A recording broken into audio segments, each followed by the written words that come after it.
Boa tarde ou boa noite. Vamos apresentar o trabalho sobre o tema Data Mining, ou mineração de dados, e algoritmos de estimação. Nosso grupo em específico vai abordar o assunto de redes neurais do tipo de função de base radial, para o trabalho de avaliação parcial na disciplina de Computação Aplicada à Engenharia de Produção 2, apresentado ao professor Tiago Menezes. O grupo consiste por mim, José Lucas, pelo Léo Bonner Vieira e pelo Luiz Santana. Bom, dando um contexto sobre o universo de análise de dados, nesse processo de análise de dados encontra-se três etapas fundamentais. São elas: pré-processamento, que consiste na transformação dos dados para tornar possível a aplicação dos algoritmos; a data mining, que refere-se efetivamente à busca por conhecimento e extração padrões da base de dados; e o pós-processamento, que é basicamente a análise e interpretação feita a partir dos resultados obtidos do data mining. Dentre essas, a mais importante é a data mining, e a qual a gente vai aprofundar-se um pouco mais nessa apresentação. Aqui no canto direito, apenas um esquema visual mostrando detalhadamente o processo de database, a fim de um melhor entendimento por parte de todos. Bom, data mining é definido como um processo de reconhecimento de padrões, no qual são aplicadas técnicas inteligentes a fim de extrair conhecimentos implícitos nas bases de dados e auxiliar no processo decisório. As principais tarefas de data mining são associação, que é a busca de relações entre os dados que possam identificar uma tendência; a clusterização ou agrupamento, que agrupa elementos de uma base com características semelhantes entre si e diferentes de outros grupos; a classificação, que associa cada registro de uma base de dados a uma classe; e a previsão ou estimação, que prevê futuros valores de um índice por meio da análise do comportamento passado, ou de um histórico de base de dados.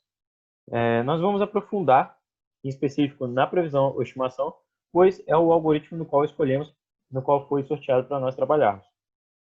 O algoritmo de estimação é utilizado para determinar um valor aproximado de um índice através de dados que foram passados ou então de dados adquiridos de outros índices semelhantes, sobre os quais se tem conhecimento. Ou ainda, num caráter, digamos, mais preditivo, ele tem por objetivo a avaliação de um valor de um índice ainda não identificado, baseando-se em dados adquiridos através do comportamento desse mesmo índice. Um exemplo muito clássico que a gente pode apresentar aqui da utilização desse algoritmo de estimação é que, conhecendo-se padrão de despesa, por exemplo, de uma pessoa, padrão de despesa, consumo e, por exemplo, a sua idade, a gente pode estimar o seu salário e o seu número de filhos.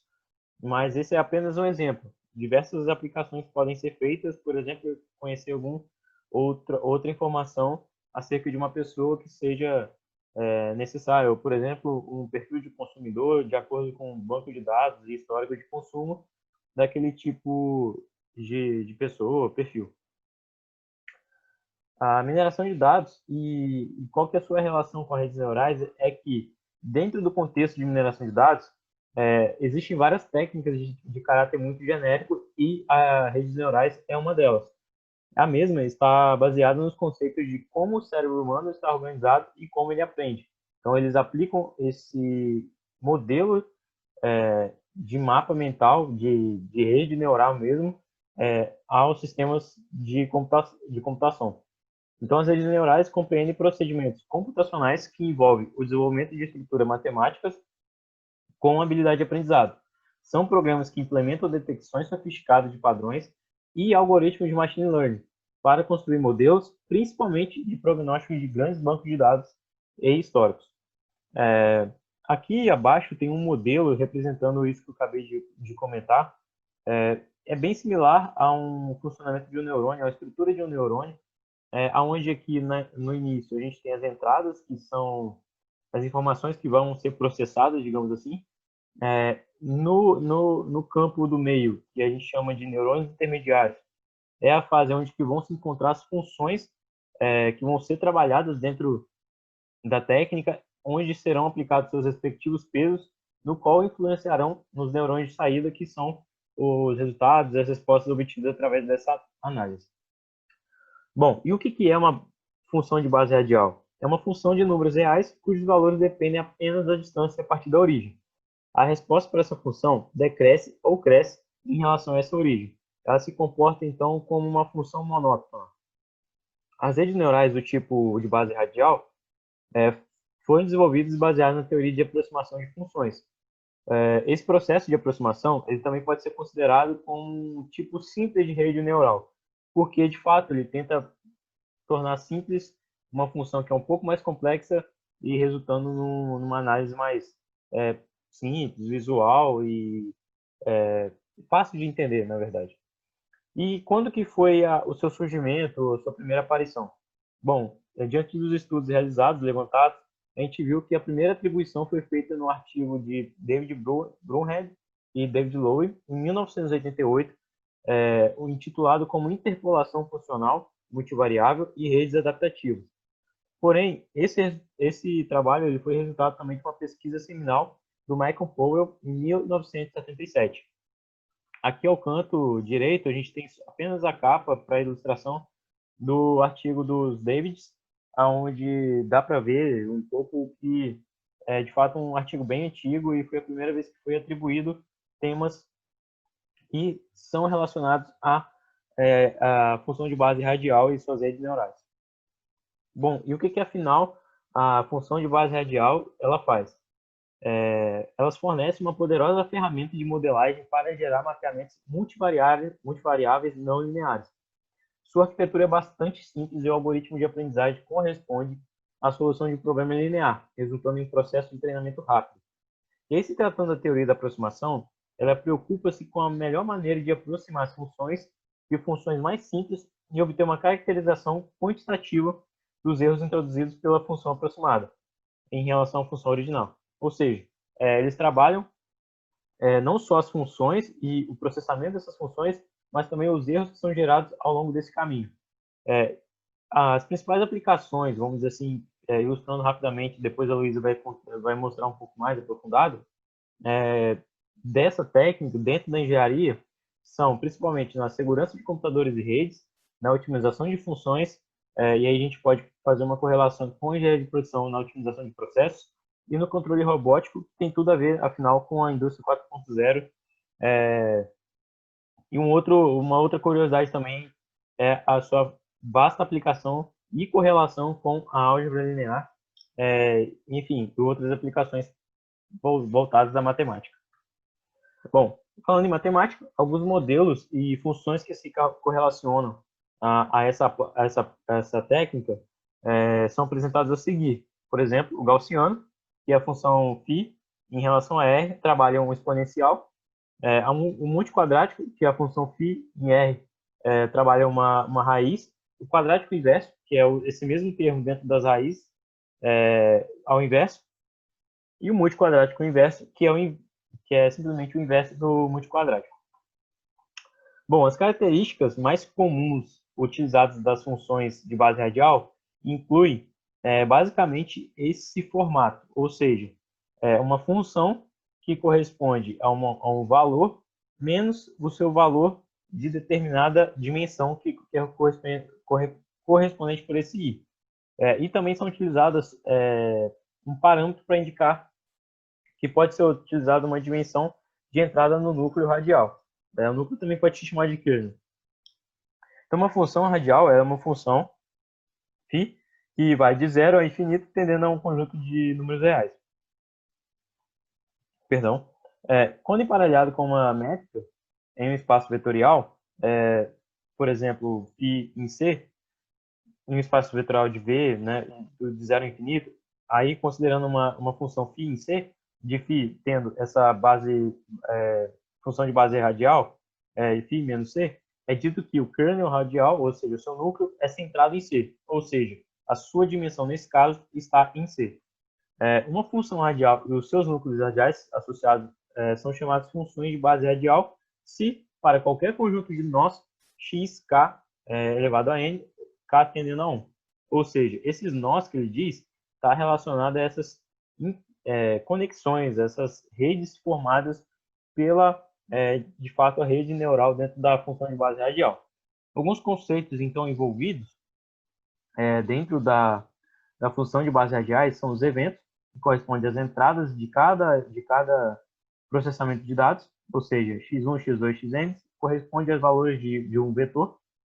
Os pesos, ou núcleos, ou também, como eu disse, conhecidos como kernel, são os correspondidos pelos Ws, WI, W1, W2, Wn, e os neurônios de saída, que são basicamente os resultados, que podem ser tanto lineares, para problemas normalmente de interpolação, ou seja, comparação entre valores, ou não lineares para problemas de comparação. Interpolação é correlação de valores. E aqui abaixo segue o esquema para retornar a explicação mais visual do que a gente está falando. Então, aqui a gente tem as entradas, que são os eventos que acontecem relacionados à base de dados. Então, pode ser os vetores, os valores dos seus vetores. Então, aqui entram eles. Aqui nos neurônios intermediários, também é outro termo utilizado, mas nada mais é do que as funções que vão ser aplicadas dentro da técnica, que vão ser transformadas e vão ser aplicadas aquela ideia da teoria de aproximação, onde uma função mais complexa se aproximará de uma outra função, onde através de uma relação com os pesos, gerará um resultado, um neurônio de saída, onde vai ser possível, então, obter um resultado, uma análise, uma interpretação qualquer. As funções de base radial são normalmente usadas, então, para construir aproximações de funções desse tipo. Ou seja, uma função em x, onde n, considerando, né, os seus núcleos, tendo as suas dimensões, né, começando em 1, por exemplo, possui a soma da sua relação de seus pesos com a função de base radial, sendo essa seus eventos, suas entradas, em relação à entrada seguinte da sua dimensão. Aqui deveria ter um izinho. Ela também pode ser interpretada como um tipo bastante simples de rede neural artificial de camada única, que no caso é chamada da rede de função de base radial, com as funções de base radial assumindo o papel das funções de ativação da rede. Tratando sobre o cálculo relacionado à função de base radial, a sua representação algébrica é bem simples. Tomando como um exemplo hipotético, e no qual o próprio Leovando também vai retornar, vai abordar sobre ele, nós utilizamos um exemplo hipotético aqui porque para esse tipo de técnica foi muito difícil encontrar uma base de dados reais e de fácil aplicação. Então a gente partiu para um pressuposto hipotético, onde a gente trabalhou com valores, né, umas entradas de fato hipotética mesmo. Então aqui a gente tem a representação, por exemplo, da primeira entrada, x1, correspondente a x1, onde tem a nossa função de base radial. A gente pode ver que a dimensão está a 1, então vai somando, assim, né? Então tem a relação dela com o seu peso correspondido, mais a próxima dimensão, né, sua relação com a próxima dimensão e o seu próprio peso, e isso até o seu último termo, que aqui no caso, como é um exemplo, a gente diz n, diz como n, né? E gerando então uma saída que é correspondente pela letra t. Cada fase, cada dimensão vai ter sua saída, suas variáveis e seus pesos de acordos. Então isso vai para todos até sua última entrada, e aqui corresponde então a generalização de toda essa fórmula, né? Então a φ de j tendo xi, né, tendendo a menos xj, sendo ij de 1 a n, né, o último termo. Sintetizando isso tudo, a gente retorna na fórmula anteriormente falada, e como a gente pode observar, nada mais é do que um somatório de todas elas dentro de suas dimensões, relacionando seu peso correspondido à sua dimensão com a função de base radial dentro do seu núcleo. Bom, aqui um exemplo mais visual, um modelo da representação, né, mais visualmente falando de uma rede neural de função de base radial, aonde a gente consegue abordar sobre, mostrar, na verdade, as entradas aqui, os eventos ocorrendo. Então, por exemplo, o autor que disponibilizou, que foi o professor Danton Diego, mostrou a exemplificação do X1 e X2 como evento de entrada. Aqui, dentro dessa fase intermediária, na qual é chamada de camada escondida, pois o que acontece é que normalmente não chega a ser visualizado no final, digamos assim, não chega a ser um produto, é apenas uma fase de transformação. Então, a gente retorna, né, para aquela questão da aproximação, da função de aproximação, onde de fato acontece uma transformação aqui dentro, onde seus pesos correspondidos são utilizados, e aí de fato gera uma camada de saída ou um neurônio de saída, que pode ser tanto uma função de ativação linear ou não linear, como comentado anteriormente. E para fechar, a gente ainda tem a representação matricial, que a gente pode ver que as nossas funções de base radiais, de acordo com cada dimensão e cada entrada, está sendo correlacionada dentro de uma matriz de N por N, né, coluna linha, e correlacionando ela com seus pesos respectivos, gerando então o neurônio de saída, que é uma outra matriz T de T a N. Sintetizando essa exemplificação aqui matricial, a gente tem a seguinte fórmula, que é W π a menos 1 vezes T elevado a T. Tzão, no caso, né?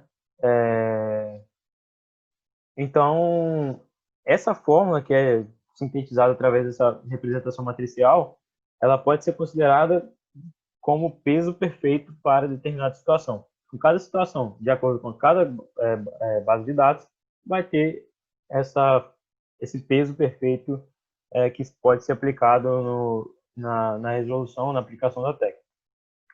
Bom, abordando agora os tipos de dados de entradas e saída, falando sobre a rede neural RBF, ou Radio Basis Function Neural Network. Essas funções de base radial são funções não lineares que podem ser utilizadas como função base em qualquer tipo de modelo de regressão não linear, que seja linear ou não linear nos parâmetros, e particularmente como função de ativação de qualquer tipo de rede multicamada. O fato do modelo de regressão resultante ser linear ou não linear nos parâmetros, ele se deve basicamente à possibilidade ou não de se ajustar os centros e as dispersões das funções. As redes neurais, como função de ativação de base radial, em inglês é Radio Basis Function, ou RBF, que aparece bastante, né, no decorrer da apresentação, elas apresentam 3 diferenças principais em relação a essas redes MLP, que são modelos que são lineares nos parâmetros, né? Elas sempre apresentam uma única camada intermediária. Os neurônios de saída são sempre lineares, e os neurônios da camada intermediária, eles têm uma função de base radial como função de ativação, ao invés de uma função sigmodal ou outras. Falando sobre essas camadas, né, a camada de entrada, ela é composta por nós de fonte, que são unidades sensoriais que conectam a rede ao seu ambiente. Há uma camada oculta, que pode ser chamada também de camada intermediária, que ela é única e aplica uma transformação não linear no espaço de entrada para o espaço oculto. Na maioria das aplicações, esse espaço oculto é de alta dimensionalidade. A camada de saída, ela é linear e fornece resposta da rede ao padrão de ativação aplicada à camada de entrada. Esse processamento, né, da entrada de uma rede neural, ele é realizado de acordo com a topologia e o tipo de ativação dos neurônios. Nessa rede RBF clássica, esse aspecto ele consiste na alimentação adiante, Feed Forward Network, de uma entrada de dimensão M em uma camada oculta, que possui C neurônios ocultos que implementam uma função de ativação baseada em uma medida de similaridade entre os vetores de entrada e os protótipos. Cada neurônio da camada oculta possui um protótipo. As saídas da camada oculta são interligadas às unidades da camada de saída por ramos com pesos sinápticos que ponderam cada saída dos neurônios presentes na camada oculta. Cada unidade da camada de saída implementa uma soma ponderada das saídas da camada oculta. A resposta das camadas de saída forma elementos do vetor de resposta dessa rede neural RBF. Na sequência, nós temos alguns esquemas, né?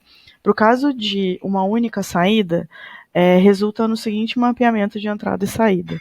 Essa é a equação base, né? A equação geral do caso de uma única saída. E aqui nós temos a demonstração, né? Aqui seria a camada de entrada, o x, de x1 a xn, e aqui seria essa parte aqui, né, que está interligada com um parâmetro multiplicado pelo vetor de entrada. Ele é a camada intermediária ou camada oculta, que dá o resultado nessa única saída y. E no caso, né, de CJ e J não sejam ajustáveis, a saída ela assume outra forma. A forma geral ela já muda um pouco e ela tem como resultado dois tipos de equação diferente, né? Ao invés da ativação interna de cada neurônio, né, ativação interna de cada neurônio se dar pelo emprego do produto escalar, como era no caso de uma saída só, de produto escalar, né, entre o vetor de entradas e o vetor de pesos, como era no caso anterior, dessa vez ela é obtida a partir de uma forma ponderada, de uma norma ponderada das diferenças entre ambos os vetores. Que aí sai essa equação e essa equação, dependendo do caso que for aplicado. Aí, novamente, nós temos aqui a camada de entrada, a camada intermediária e a camada de saída com múltiplas saídas.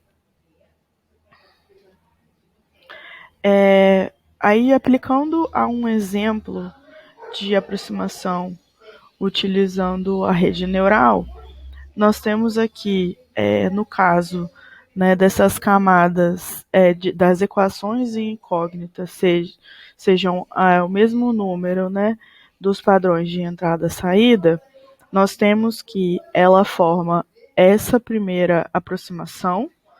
Na sequência, com a camada intermediária, a gente chega a esse valor, a essa exemplificação, e na sequência nós chegamos à equação seguinte de aproximação. Essas funções de base radial elas têm centro nos valores de x e dispersões arbitrárias.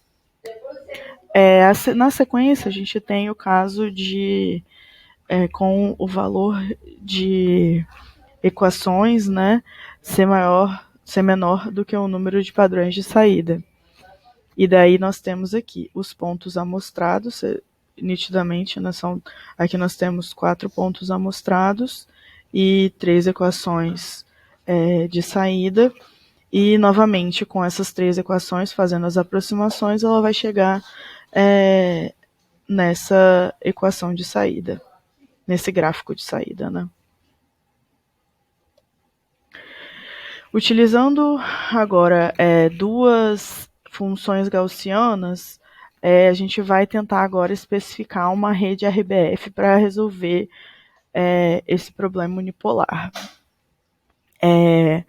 Aqui nós temos duas equações, né, φ, e duas entradas x1 e x2, que resultam na seguinte matriz, de x1, x2 e d. Aquelas equações, né, elas vão com a aproximação. O exemplo desse gráfico ele fica um pouco mais interessante de observar, porque ele nos dá, né, a possibilidade de enxergar o gráfico em 3 dimensões. Seria aqui a dimensão da aproximação em 2 dimensões. Se dá também o corte e, posteriormente, o gráfico modular.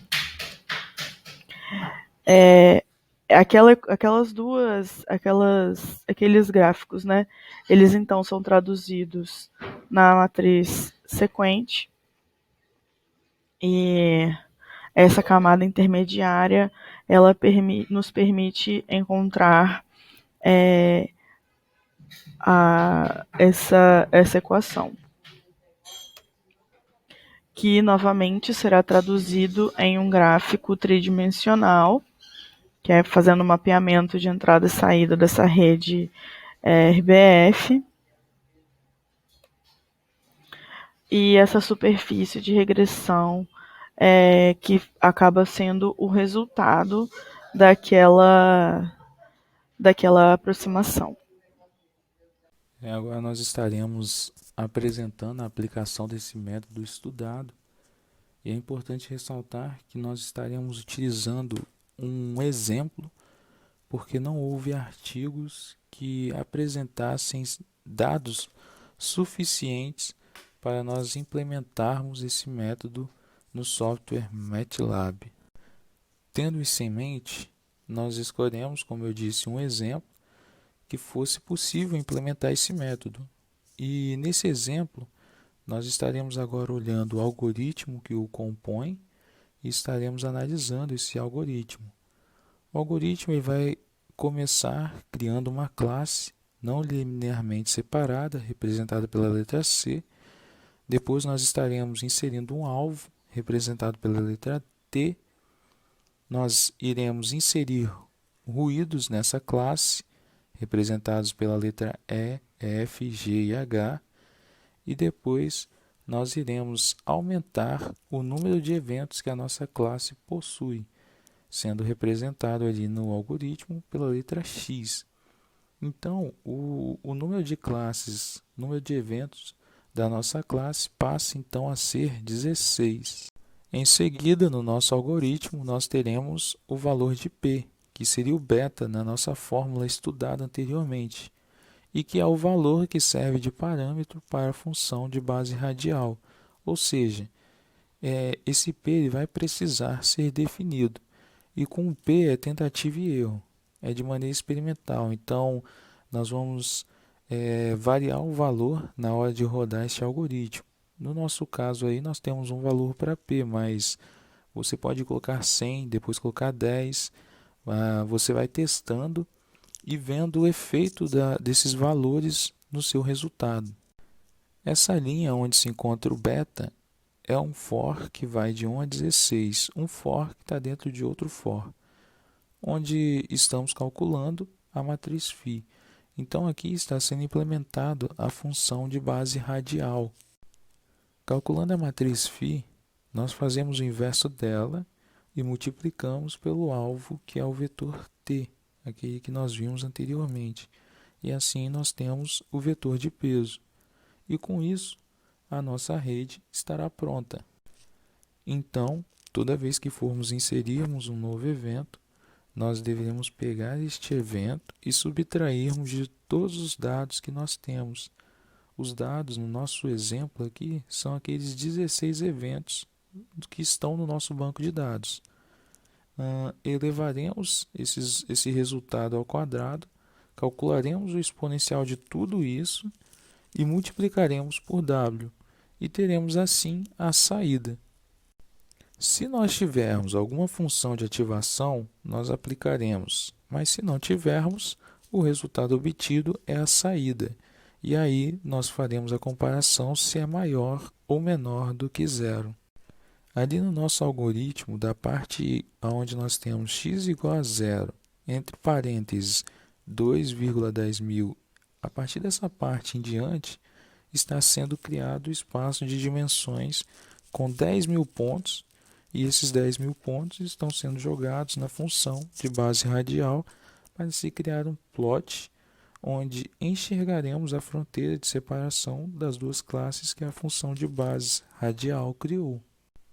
Feito isso, o nosso algoritmo estará montado e nós seremos capazes de executar esse método que temos estudado. E agora, para se desenvolver no uso desse método, resta apenas praticar e tentar outros exemplos, outros casos onde seja possível executar este método nesse software. Mas é importante dizer que a implementação real da função de base radial, ela ocorre ali na linha onde nós temos a variável P, W e X. E agora, analisando os resultados obtidos pelo software, nós teremos aqui o vetor de peso ideal e ao lado nós temos a região construída, onde a área azul representa uma classe e a área preta representa outra classe. Então, nós temos um problema não linear que está sendo separado pela função de base radial e esse mapeamento é feito em alta dimensão, onde vemos as regiões construídas em 2 dimensões e nas dimensões reais. E com isso, finalizamos a nossa apresentação, esperando que você tenha compreendido o tema abordado. Nós agradecemos a sua atenção e desejamos que tenha sucesso no uso desse método. Um forte abraço a todos.